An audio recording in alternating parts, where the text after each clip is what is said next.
Well, February is Black History Month, and the contributions of African Americans have played a huge part in shaping democracy in the United States. We are celebrating Black History Month, and many of us are learning how it affects the community. Jamil Donith tells us how Black history actually played a huge role in northern Minnesota.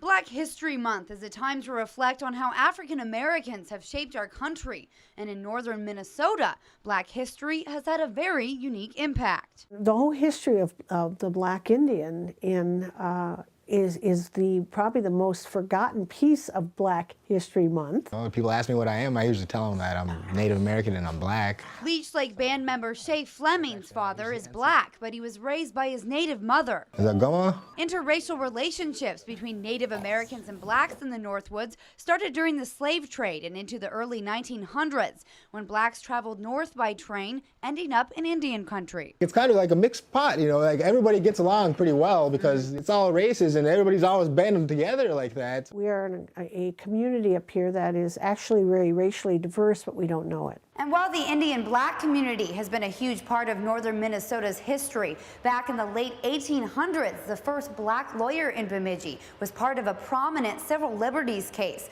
long before the civil rights movement had even started in the United States. C.W. Scrutchen defends Miller rape case. Charles Scrutchen was the main counsel in the 1920s case in Duluth, where 3 of 6 Black men accused of raping a white woman were lynched.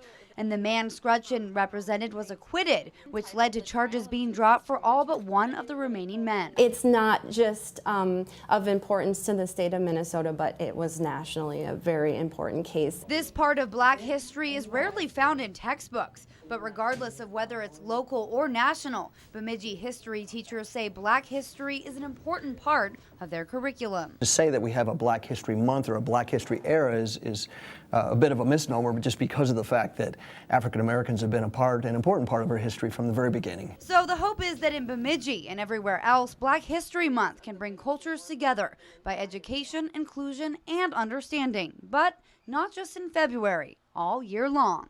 Jamil Donith, Lakeland News. In 1926, Dr. Carter G. Woodson established the official observance of African American history, but it wasn't until 1976 that the celebration expanded to a month. If you've enjoyed this segment of Lakeland News, please consider making a tax-deductible contribution to Lakeland Public Television.